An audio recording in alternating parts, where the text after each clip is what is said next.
Firing solutions for LiDAR. I'm your host, Richard Warrilow. LiDAR performance is no longer limited by optics alone. As channel counts increase and system requirements tighten, laser firing architectures are becoming a critical bottleneck in modern LiDAR systems. Challenges such as timing precision, synchronization across channels, thermal management, safety compliance, and bill of materials scalability all demand a new approach to laser driving. In today's webinar, we provide a technical overview of advanced laser driver architectures for automotive and industrial LiDAR systems and discuss current market trends, especially the shift from traditional edge-emitting lasers, EELs, to vertical cavity surface emitting lasers, VCSELs, and laser diode arrays. We will be focusing on the limitations of discrete laser driver designs and introducing Solana's integrated solutions. We have a Q&A session towards the end of this webinar, and we invite you to submit questions using the questions panel on the right-hand side of your screen.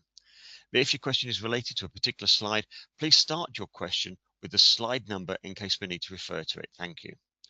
We would also like to let you know to expect emailed instructions after this webinar to view an online recording of today's presentation along with today's slides. Today's presenters are Rajiv Thakur and Ahsan Zaman. Rajiv is Director of Marketing and Business Development at Solana Semiconductor. Previously, he held senior technical sales and leadership roles at AEVA, Alster, Velodyne LiDAR, and Osram Opto Semiconductors, supporting frequency modulated continuous wave and time-of-flight LiDAR, automotive ADAS, and infrared sensing technologies. Rajiv has worked in the automotive industry since 1990, holds advanced engineering degrees, is a licensed professional engineer, and is also currently an SAE instructor for automotive LiDAR. Joining Rajiv is Ahsan, Director of Marketing at Solana Semiconductor for the Firepower laser drivers line of products. Ahsan joined Solana in 2018 through the acquisition of Appulse Power, a Canada-based startup company for AC/DC power supplies, where he was a co-founder and VP of engineering. Prior to that, Ahsan received Bachelor of Applied Science and Master of Applied Science and PhD qualifications in electrical engineering from University of Toronto, Canada in 2009, 2012 and 2015 respectively.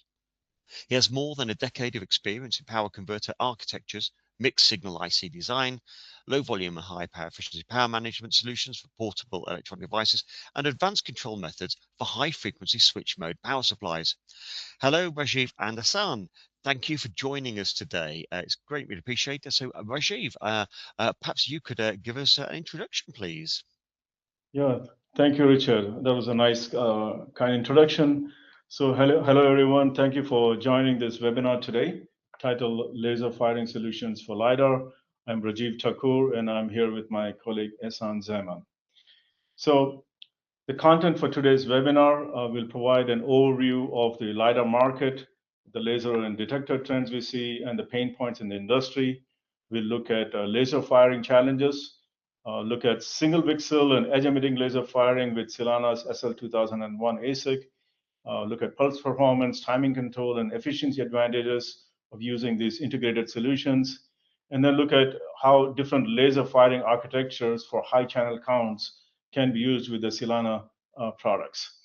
Then we will review the evaluation board designs that we have, some reference designs, and some of the design support activity that we provide to our customers.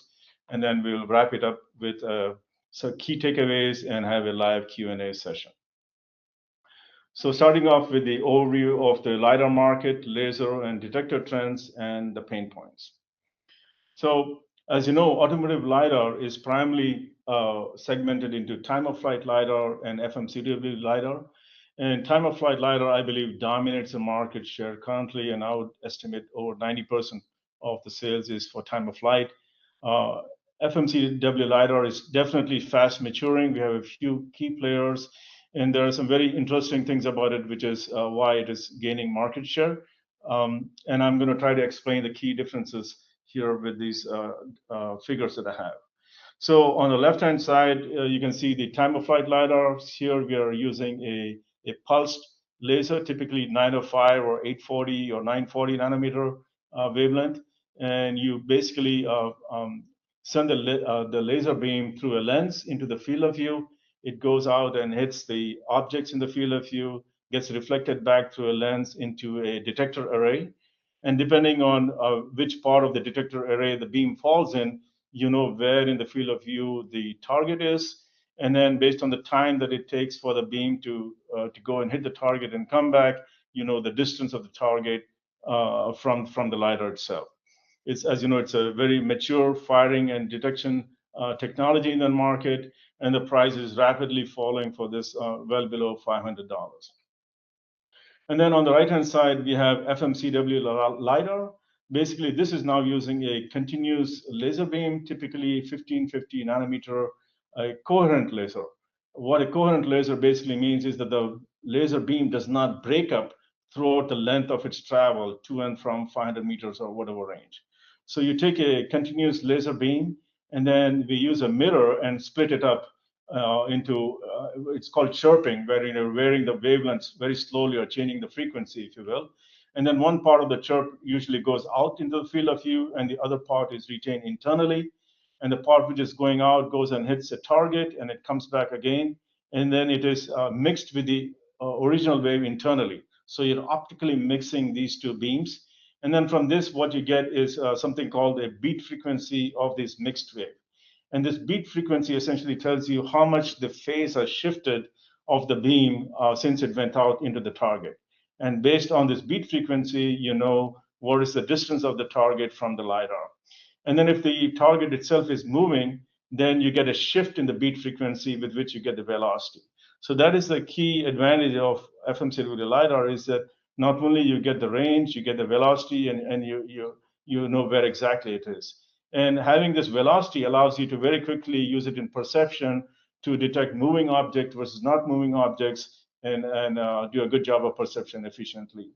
And of course, other than the velocity advantage, FMCW LiDAR is pretty much immune to everything outside of the LiDAR. So even you can drive up right against the sun and see the objects in the field of view. Whereas 905 LiDAR can at times sometimes get, the signal can get degraded by a bright sun or other LiDAR in the field of view. So with the velocity and the interference mitigation capability, you know, is some of the key attractive features of that. Of course, also with the 1550 nanometer, it's more eye safe. That means the beam never gets into the retina of the eye. So you can pop a lot more power, roughly about 8,000 times more power than a 905 LiDAR, and this allows you to get a longer range. Of course, the challenges here is the silicon photonic integration of the tunable laser, the chirping, and putting it all together. So I believe it is definitely gaining and keeping market share for the long range LiDAR, and also in certain key applications where security is important and you don't want any interference, let's say, of the signal. But I believe it is losing the market for the short and mid-range LiDAR, where customers are more cost sensitive. Moving to the next slide, talking about why VCSEL and SPAD is winning market share. So I have two diagrams here. So on the right-hand side, you can see a VCSEL, and you can see a nice conical beam coming out from the top of the VCSEL. And this nice beam, it's very easy to put a flat lens on top of it, compared to an edge-emitting laser you can see on the bottom side. And here now you're getting a beam which is somewhat oblique, and then putting a lens on the edge of the laser is quite difficult, because you have to keep the laser on while you're putting the lens inside. So this is more of the manufacturing side of the issue. And now comparing the key differentiators on the left-hand table, the power for VCSEL arrays, VCSELs is continuing to increase. They're able to deliver over 150 watts of peak power now.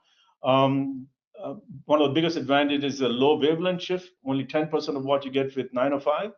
And then you can put a flat lens, and you can do wafer scale testing. And then, of course, the ability to have arrays. You know, the holy grail for LiDAR is having a 2D LiDAR with no moving parts. So this allows for that possibility. We'll talk more about that later on.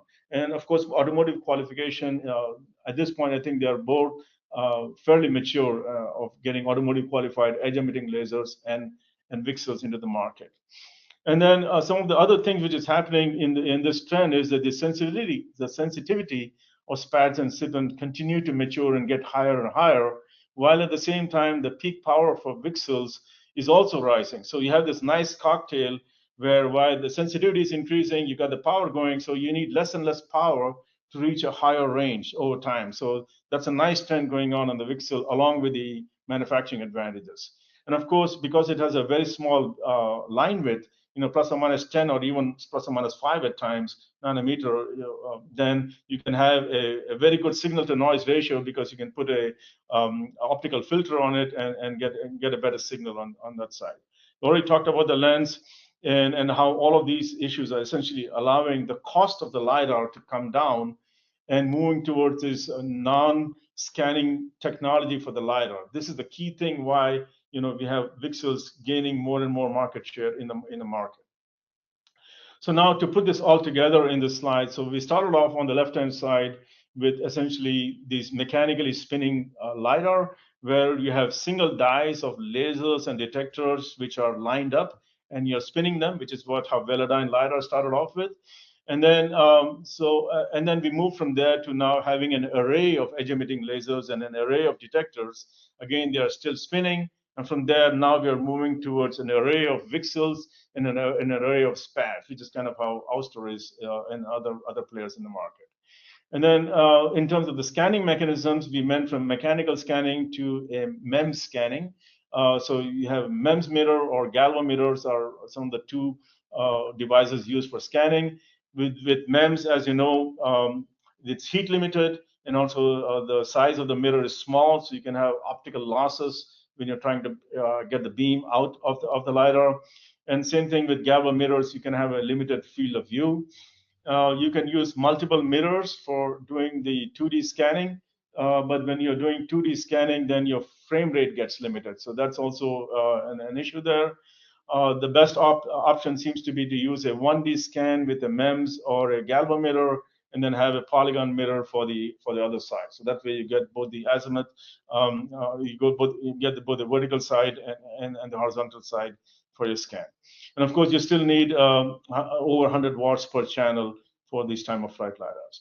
From there, we are moving on to this, as I said, the 2D VCSEL array, the holy grail, if you will. And here, there's no scanning going on at all.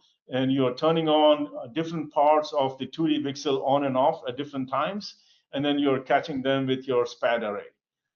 And because you're turning off only limited VCSELs at a time, you don't get this blooming effect. Whereas like in a flash LiDAR, if you put out a lot of power with the same field of view and then catch it with a SPAD array, then you can have blooming or false positives. With this 2D VCSEL, you're only turning on limited number of these VCSELs in separate parts of the field of view, and you can put it all together to get a nice frame and a good image. So now moving on to the laser firing challenges. So as you move from single lasers to an array, the bigger challenge is when you're firing any one of those channels in the array, not firing an adjacent channel is not a trivial exercise. Of course, if you have even a small amount of current leak into the adjacent channel, this becomes a noise, and you don't want to have that. And then if you use the same solution for a single die, and if you scale it to multiple channels, this is also challenging, because not only do you have pitch issues of lining up the drivers with the channels, the cost also starts getting very prohibitive, as you will see later in the presentation. And then efficiency and heat dissipation also start becoming a challenge. When you pack so many lasers together, then how do you get it out? And there are cost issues associated with that. Now, of course, finally, you have optical matching between the lasers and detectors, not just in the wavelength, but also the form factors, because you have to lens these arrays to make them match together, and that also can be challenging to do. So I'll let my colleague Ehsan continue with the rest of the discussion, but he's going to expand on these challenges and also talk about the solutions that Silana has developed to address them. Ehsan, please take it. Thanks, Rajiv. So with that introduction and the market trend, now I'm going to elaborate on various aspects of the LiDAR market, starting with the laser firing challenges. So first, we're going to talk about some of the challenges which are related to individual lasers or single point lasers. And in an application related to single point or individual lasers, often you need to provide a boosting voltage. Your input voltage source could be coming from a battery or a 5-volt or 12-volt voltage rail, and you need to provide 60-volt or in some cases even higher 80 to 100-volt before firing the laser as a initial voltage. So that requires to have some challenges related to using a boost converter or a step-up converter, and additional component related to that. In addition to that, you also need to consider the efficiency of the whole system that relates to the thermal dissipation.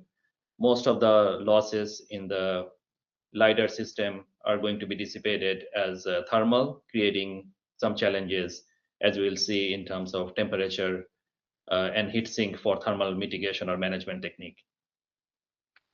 Also, if the solution is discrete, often you find a lot of ICs and discrete components on board, which are contributing to the overall size or the volume of the design, considered one of the challenges. And then finally, the power consumption is a key factor, because if your input source is a battery, that affects the battery life, or how often or how frequently you need to charge the battery to keep the LiDAR going. Now, for multiple channel designs, all of those above challenges are applicable. Plus, you get additional cost and complexity that needs to be taken into account when designing a LiDAR system.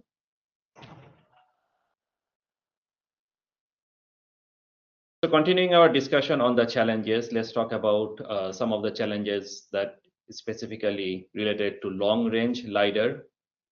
So a long-range LiDAR can consist of a laser arrays or a series of laser diode. And what we are seeing more and more in the market trend is a 1D array that has a high number of channel count, anywhere between 40 to 60 or even up to 100 channels in a single laser IC. And in some cases, they need to provide more than 100 to 200 watt of peak power per channel. And these arrays come in a very narrow pitch. That means the pitch between the multiple channels are very narrow, often in the range of like 200 to 300 micrometer. And they need to provide a very uniform performance with a low pulse width, and the overall solution needs to be low cost for automotive application. As Rajiv mentioned, it's approaching less than $500 for the whole solution. So one of the challenges related to that is, how do you design a board that can deliver uniform performance from each of the individual channels while meeting the peak power and pulse width requirement. What I'm showing here in this green PCB example is how a typical implementation using discrete driver and the FETs would look like. So if you have a laser array that has a high number of channel, you place it in the middle of the PCB, then you really need to have a large number of discrete components driving each of these individual channels, because they need to be individually addressable, and that requires placing a lot of component in a circular fashion around the IC, around the laser IC, to support being able to drive them with a individually selectable fashion. And as you can see, the challenge here is really because of this large number of component, the distance between the driver circuit and the laser channels could be quite significant contributor to the overall inductance and other parasitic component coming from the PCB.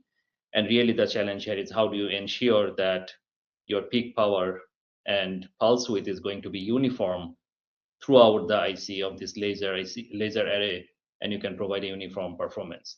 Some of these we'll be discussing a little bit more, and what we provide in Solana Semiconductor for targeting this type of application. Moving to the short-range LiDAR challenges, these are also array-driven. The first option here is a short-range flash LiDAR. In a flash LiDAR, you don't really address each of the array channels individually. They are all illuminated at the same time, like in a flash manner. And of course, here the target is the challenge is you have to deliver a very high peak power, often more than 1,000 watt, and a very narrow pulse width, less than 3 nanosecond. The other option is to do a 2D laser array, and this is becoming more of like an upcoming or a more recent development in the laser arrays. So this 2D scanning LiDAR doesn't require any moving part to do a 2D scan. So that saves some cost and complexity. However, driving this 2D laser is not trivial. You need to be able to now address each of the rows and columns or a 2D grid independently, and the complexity and the cost is sort of twice as driving a single 1D array. So with that introduction on the various challenges, now I'd like to move to Silana's solution SL2001 for single VCSEL or EEL laser firing. So as I discussed initially, some of the challenges related to a single laser firing is related to boost regulator. You need to do a step up conversion from a 5 volt or a 3.3 volt battery voltage up to 60 to 80 volt. And that contributes to overall low efficiency and requires to have separate controller and multiple driver ICs on the board. And that contributes to the bill of material, overall component count, PCB design complexity. With Silana's SL2001 and SL2002, we are integrating a lot of those features and functionalities into a single IC. With the red dotted line on the top figure, I'm showing what are the various blocks and ICs we're integrating into the single chip. And by doing that, you not only reduce the number of component and separate ICs needed in the design, but also you get better performance, both in terms of efficiency as well as timing between various components of this circuit. So I will show some of the more in-depth look at our features and functionalities and protection that is simply very difficult to achieve with a discrete implementation. But with our integrated laser firing ICs, we have been successfully demonstrated across various type of laser and various type of application that the benefit of bill of materials, board complexity, and the performance improvement is quite significant. So here is a little bit more in-depth look into our features and functionalities of SL2001. So SL2001 is an integrated resonant mode laser driver. Here the key design elements include a very flexible architecture, flexible in a way that it can work with various type of laser, being able to create a very wide range of pulses and deliver a wide variety of peak power. Depending on the application, depending on the customer need, we are able to adjust some of these internal parameters quite easily to achieve all those variation. And we have integrated two drivers in the same IC so that one driver can be used for boosting up the voltage or boost converter stage, and the other driver can be used for firing the laser. And they are independently regulated and independently managed for the timing and various pulse width parameters. And we can deliver up to 1,000 watt. Actually, we have even demonstrated more than a 1,000 watt peak power with this IC, and very high efficiency for a wide range of input voltage between 3 volt all the way up to 24 volt supply voltage. As I mentioned, it can fire EEL diode as well as VCSEL laser diode and arrays. Up to 10 megahertz pulse repetition frequency. In most designs, that maximum pulse repetition frequency is really limited by the thermal design and the laser diode itself, but our IC can provide up to 10 megahertz. Extremely low jitter, which is a good function to have for numerous applications if you want to achieve good performance. Built-in comprehensive list of protections. So for example, we have input-output power control, over voltage, over current fault protections related to eye safety regulatory requirements, ensuring that compliance is there. and a very easy to use I2C interface for power control and fault monitoring and recovery behavior. We have a lot of fault monitoring, and then this real-time fault monitoring is very much programmable, and we can allow either latch or hiccup depending on customer preference, how you want to configure this fault recovery behaviors. And all of that is included in a single chip.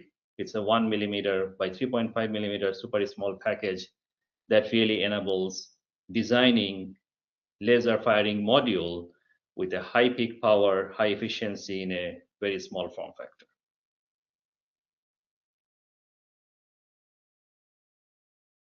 This table gives a overview of some of this benefit that we have already touched on. This is a comparison between a traditional approach that is mostly discrete versus SL 2001. So you get a lot of benefit in terms of the size, as well as the efficiency improvement. You don't need external component for the boost firing stage. There is a safety features, as I mentioned, programmability via I2C allows you to achieve flexibility in your design over a wide range of applications. Same part can be used, as well as we have input-output voltage tracking and a configurable very high pulse repetition frequency support.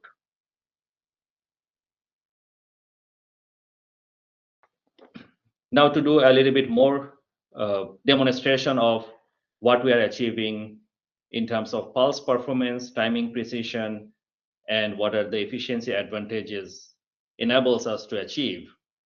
We are going to move on to the next section of this presentation. So this table really summarizes some of the evaluation board that we have developed over the years for our customers and various projects to demonstrate our IC performance. The first one is a relatively low power, 68 watt peak power, and a very wide pulse width. The pulse width here is like 45 to 50 nanosecond pulse width. And something like this uses a ToF EEL laser along with low-cost MOSFET, demonstrating how our part can be used for relatively low-cost rangefinder type application, whether it's a golf rangefinder or some hunting rangefinder or recreational or even some defense applications. You typically need a wide pulse width, and we are demonstrating here that getting up to 45 to 50 nanosecond pulse width is achievable with our evaluation board. The second one that I want to talk about is on the higher end of the power spec. This one is delivering more than 800 watt peak power and a pretty narrow pulse, less than 5 nanosecond pulse width, full wave half magnitude less than 5 nanosecond. And this is an octal EEL, so 8-channel EEL device. All channels are being fired at once to achieve more than 800 watt peak power. And then the final one is a single channel from a 56-channel laser array.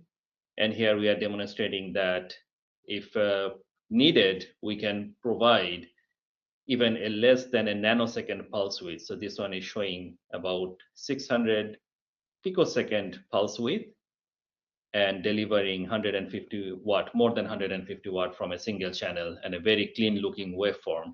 So none of the other channels are firing or any like crosstalk between them. A very clean looking single channel of a 56 channel laser array being fired, providing more than 150 watt peak power.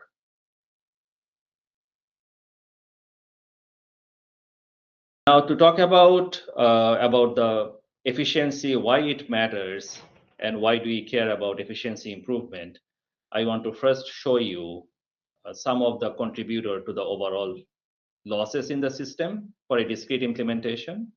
So this one is showing an input coming from a VDD, whether it's a battery or a 5-volt rail. You need to provide a boost converter stage that has its own limitation or losses in various components for the conduction losses and the switching losses. And then in addition to that, you usually have a series of capacitors, so that contributes to the losses in additional capacitors or another resistive path.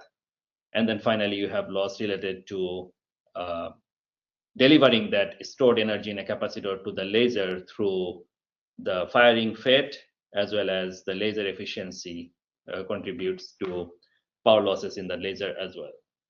So in order to deliver 4.4 microjoule of energy as an output from the laser, really after you include all the losses and various contributors to the overall system losses, you need to provide about 116 microjoule of energy from the input side.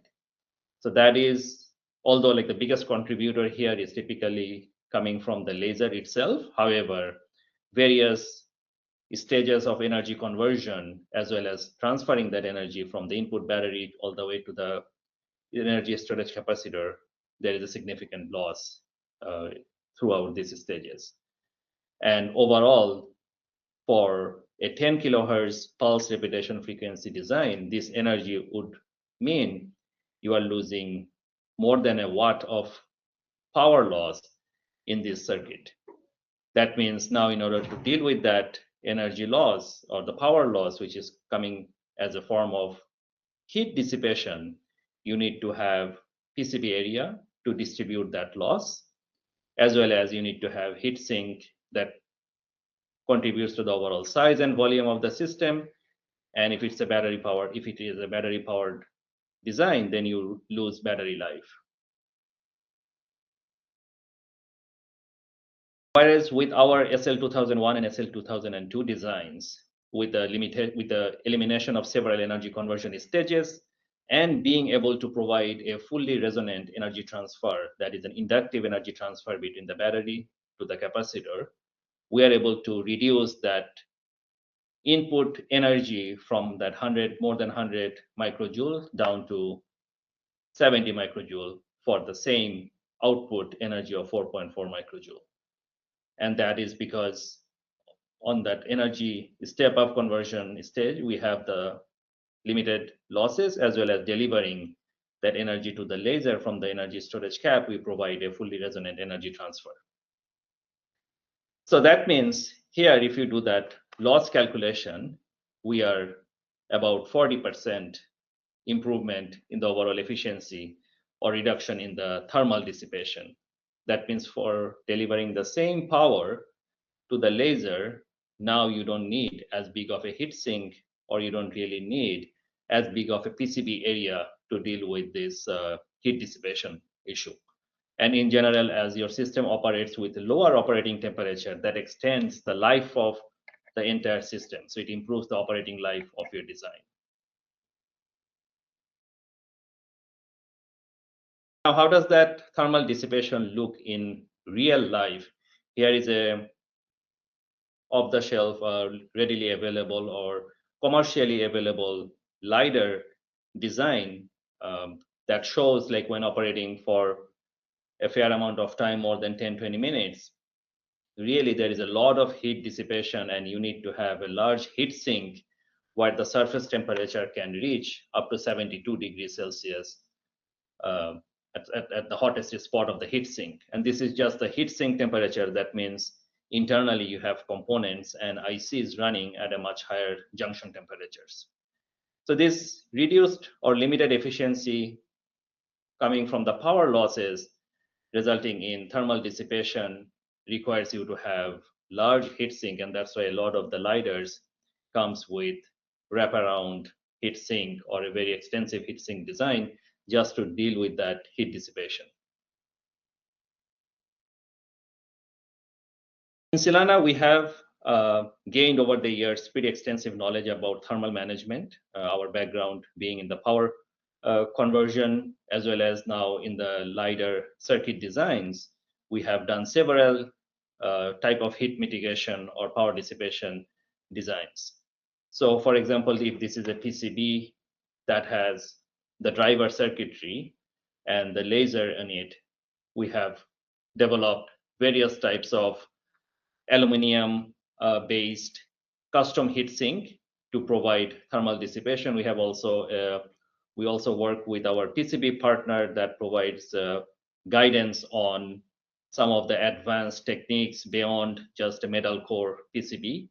And what we have really demonstrated, or we have data that can demonstrate how doing a much better thermal management combined with improved performance from the laser driver circuit enables us to reach a very high pulse repetition frequency while maintaining very low operating temperature, or limiting the surface temperature of all these components, and effectively able to take out the heat from the system to continue operating for a long period of time.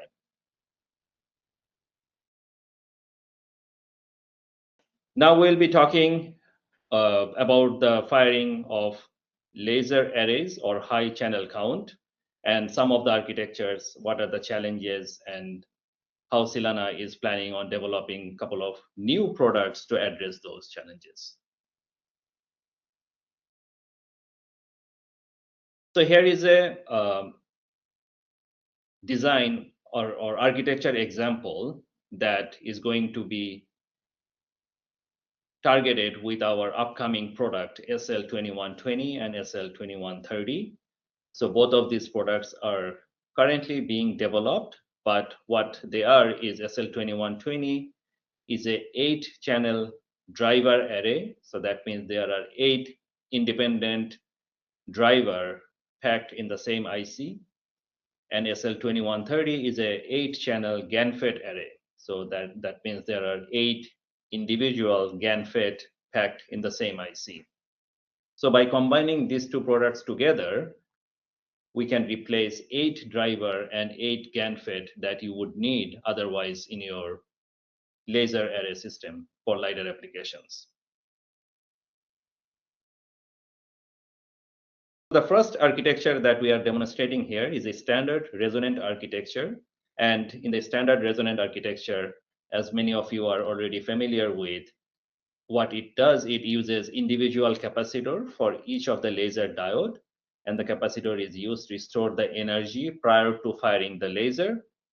And once that once the capacitor is stored with enough energy, then you have a fire FET that is used to fire that laser.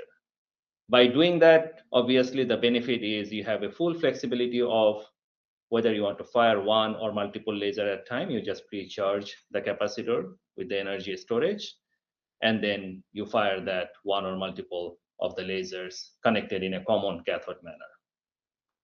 However, one of the downside of this architecture is it has a lot of components. As you can see, for each of these laser diode channel, you need to have its own inductor, capacitor, Schottky diode to pre-charge that capacitor, as well as you need not only the charging FET, you also need a fire FET being able to deliver that current that is needed when firing the laser.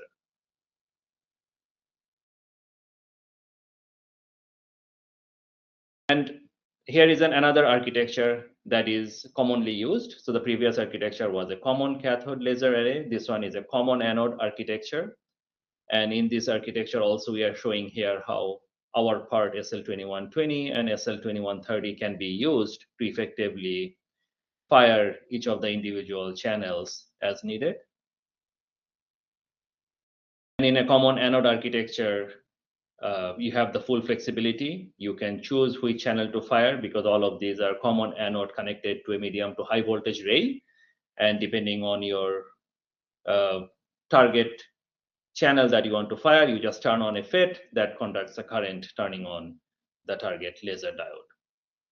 So you have a flexibility, and on top of that, mainly the simplicity of this design is quite attractive for a common anode type application.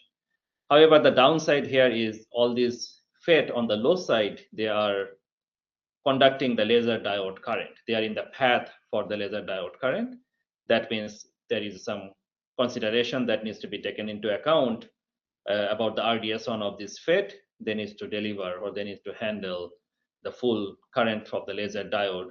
And if it's a GaN FET, a low RDS1 GaN FET, as we know, can be quite expensive. So there is some cost as well as some heat dissipation or the loss consideration that needs to be taken into account when designing such architecture. Also, another downside of this is the eye safety. So in case of a FET failure, let's say if you have a damaged FET, a FET fails as a short, that means now you are creating a short of a laser diode that can effectively release more light beyond the eye safety limit, causing some eye safety concerns. So even if the architecture looks quite simple, it has some practical implementation challenges related to eye safety and the cost. So understanding those challenges from various architecture, in Silana, what we have really developed is a novel architecture. It's called current resonant architecture, and Silana has a patent on this architecture. And what we have really achieved is in this architecture, instead of storing energy in a capacitor, we store the energy in an inductor. So that means prior to firing a laser diode, what we really do is pre-charge an inductor with a target current or energy. And once that FET turns off, that energy in the inductor gets delivered to the laser diode, creating the light pulse. So flexibility stays as before. We are able to provide firing of the individual channel, and it is very simple. It's a simple design. It doesn't need a lot of component like additional capacitors and diodes. And these inductors can actually be, depending on the design, PCB parasitic inductor rather than a physical inductor on the board. And because the FET are not really in the direct conduction path of the laser diode, that current is coming from the inductor, they can be pretty low cost and designed to save BOM cost and component count. So again, SL2120 and SL2130, these two parts are suitable for a wide range of architecture as we have seen for the last few slides. In addition to that, we know like 2D laser array architectures are becoming more and more popular due to their obvious advantages. You don't need any, you can do a 2D scan without any mechanical part or a moving part in them. And they can provide reduced blooming, that is a better signal to noise ratio compared to high power flash LiDAR. However, the downside here, as you can see, it's a lot more complex. Now, whatever complexity you had for a 1D laser array, now you have practically doubled your complexity, because now if the laser diodes are arranged in a rows and columns, you have to be able to address each channel or each laser diode individually by accessing them on both the anode side and the cathode side using multiple driver and the FET.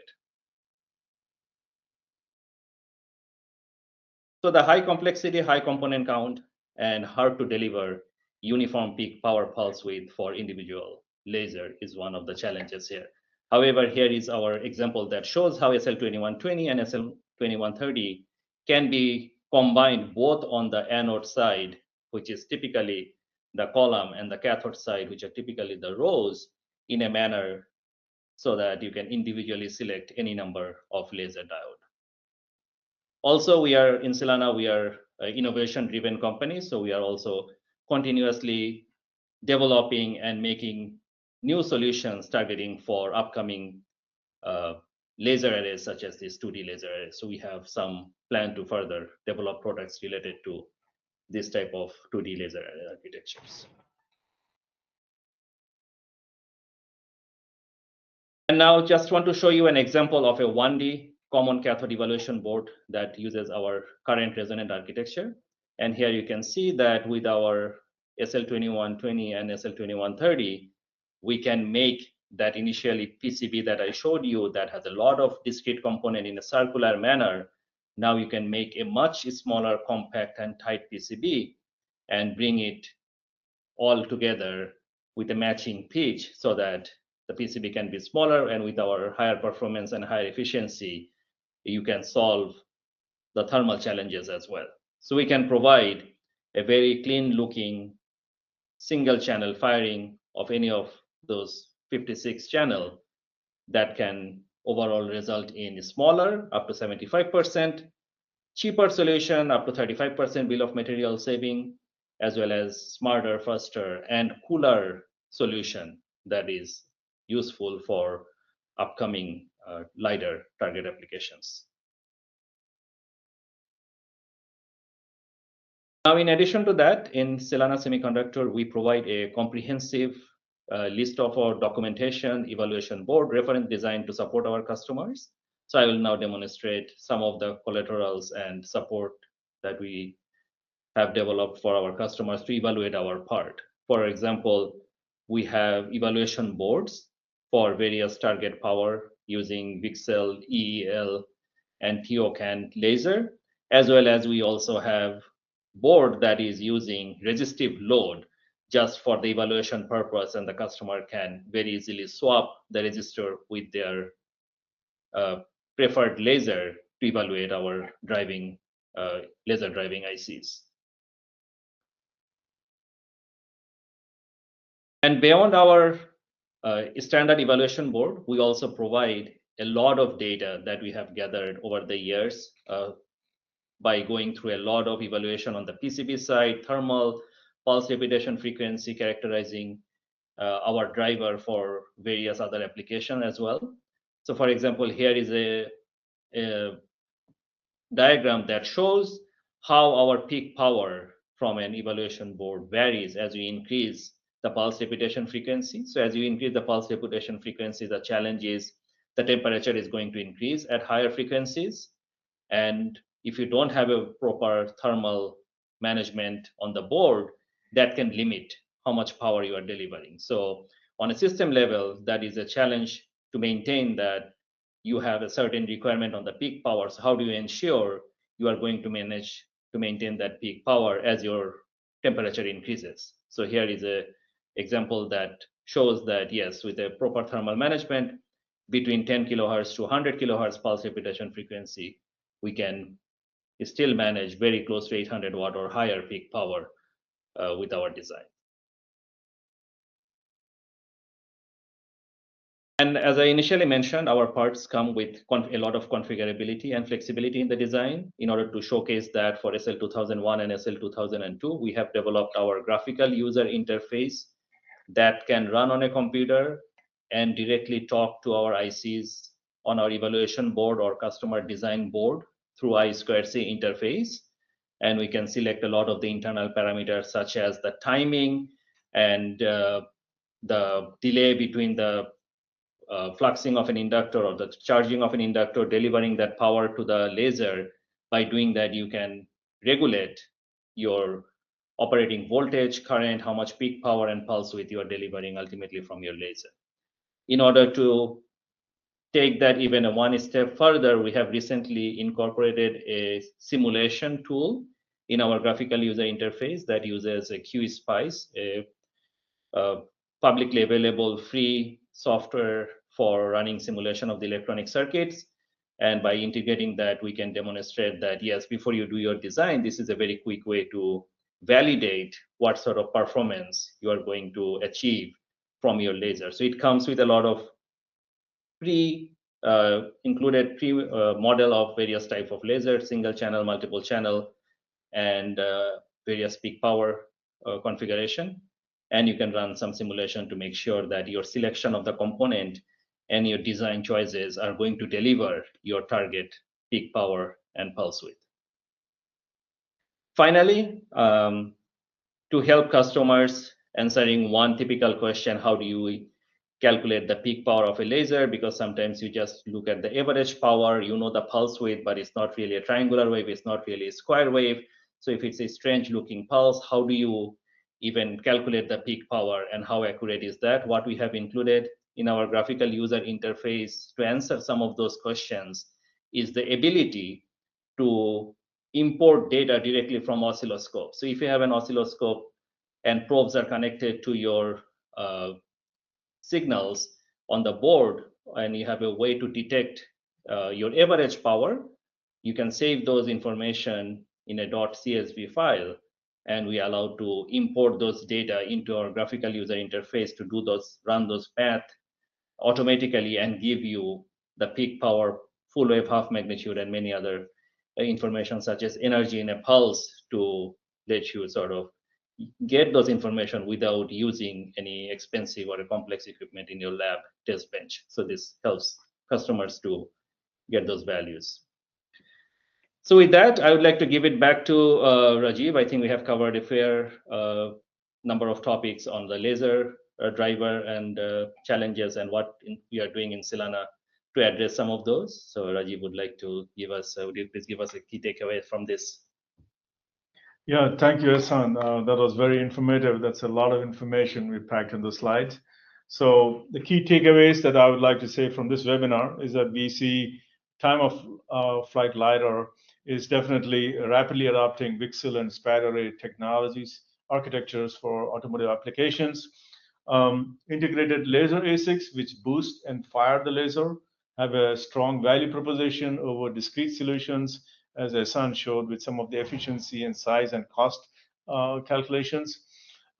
Using a laser driver array with a GaN FET array enables efficient firing solutions with high peak powers and low pulse width, as we showed with our example with our 56-channel array there, where we got a 150-watt peak power with less than 1 nanosecond pulse width in a very small form factor. And we at least see that the common cathode VCSEL arrays with the Silana solution, we believe is one of the most efficient, compact, and cost-effective solutions for multi-channel firing for LiDAR. And through webinars like this, we are trying to evangelize this to our customers, and we are getting some very good positive feedback from our customers on this one. As LiDAR systems scale from 1D to 2D VCSEL arrays, integrated laser firing solutions are becoming more and more critical, and Silana hopes to bring in more and more solutions to this market. So currently in our product portfolio for LiDAR, we have the SL2001, which provides the integrated boost and firing, typically up to peak powers of 1,000 watts in less than 3 nanosecond pulse width, working with 3 to 24 volt of input power and very low jitter. The SL2002, which is aimed at battery applications, again providing integrated boost and firing, typically less than 200 watts in less than 2 nanoseconds, again with low jitter. And the newer products we are bringing, the SL2120 with 8 drivers with a 250 micrometer pitch, operating at 50 megahertz with a 5-volt supply in a small wafer package of 2.1 times 1.9 millimeter. And the SL2130, it's a 8 GaN FET array with 250 micrometer matching pitch with a 80 volt rating, 40 milliohm RDS on, and again a small package of 3.7 by 2.1 millimeter. And of course, along with all of this, we are providing a graphical user interface, simulation models, and EVK boards to our customers to enable them to design the most effective, efficient, cost-effective solutions for LiDAR. With that, I'd like to hand it back to Richard to wrap it up with any Q&As that we may have. Thank you both. That was a great presentation. I'd certainly not appreciated some of the losses associated with the traditional boost methodology. So many thanks for that. We'll move on to our Q&A now. We've received some questions via email ahead of today, plus received several came in during the webinar. So we might run over slightly, but over slightly. So I hope you can stay with us a bit longer, please. So the first question we've got is came in about 5 minutes in. Is what is the future of LiDAR sensors in ADAS in the current market? Future of sensors, you're talking about sensors in general. We see a lot of activity going on in the market. You recently saw how Hesai and Ouster are bringing in LiDAR and camera together.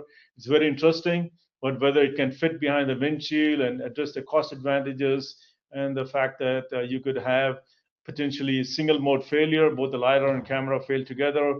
So for some applications, it might be interesting. For others, it may not be so much.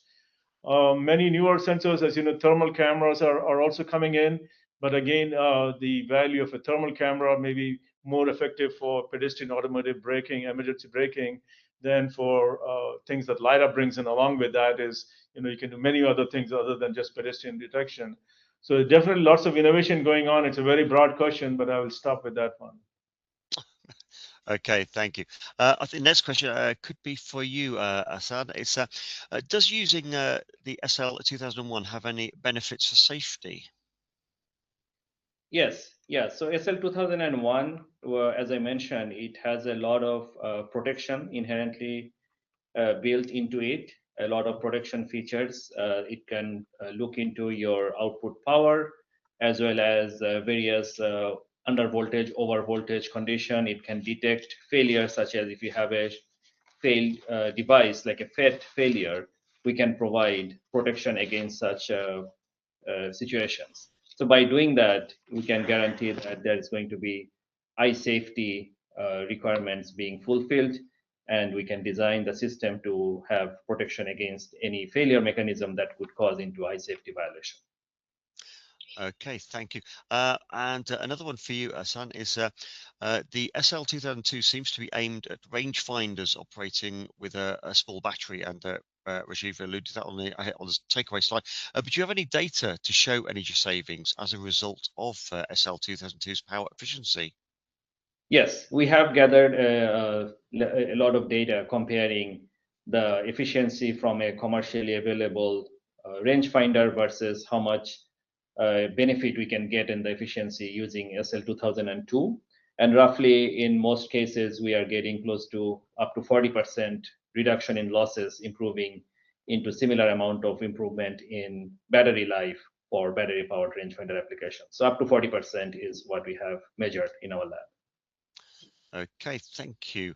The next question we had I think it was going to be for you, Rajiv.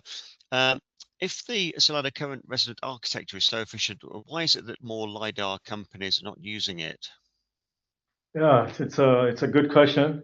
What I would say is that historically, resident architectures required very tight timing, low parasitic layouts, and deep power analog expertise, making them very hard to implement at scale with discrete components. And Solana's approach works because with the resonant charger, sensing, timing, and safety all fully integrated, we remove those barriers. So most existing LiDAR systems predate this kind of integration, and we are hoping with this webinars like this, more customers will recognize these advantages and apply them in their solutions. Thank you for that. Okay, and another one for you, actually, Rajiv. It looks like a multi-part question. It came in a while ago. It's uh, when will the Octal driver and Octal GaN FET array be available? Will they be automotive qualified? And can you give any price indication for them? Very good. Engineering samples of the Octal driver and Octal GaN FET array will be available towards Q3 of this year. We are definitely planning automotive qualification for both of these products roughly within a year. We expect them to be automotive qualified. Pricing is tough to answer, but as we showed earlier, we believe that we will, based on compared to discrete solutions, will likely be roughly between 35 to 50% lower for when you combine the driver and the GaN FET for a channel. Okay, and Rajiv again, can you tell us um, which laser suppliers you're working with? We actually work with a fair number of them. A lot of times customers will bring their preferred supplier, but we have demonstrated our products with suppliers like Lumentum, Osram, Virtualite, Lemon Photonics, Excellitas, Rome, and the list continues to grow. But we are able to use all of these different suppliers' products and show them working for customers. And we continue to add on to this ecosystem of ours. Okay, thank you. And see, Hassan, one for you. I think I'm going to send this your way. Is what's the smallest and largest pulse width you have achieved? Yeah, thanks, Richard. So our parts are quite flexible in changing the pulse width depending on the application and the target needs. We have demonstrated on the lower end, we have demonstrated less than 1 nanosecond, close to like 600 picosecond of pulse width for a single channel in a multi-channel array design. Whereas on the rangefinder side, the requirements are often to have a much wider pulse width with lower power. So we have demonstrated up to 50 to 60 nanosecond of pulse width on the rangefinder type of applications. Okay, and what's the highest current you've generated with your lasers, laser Yeah, drive?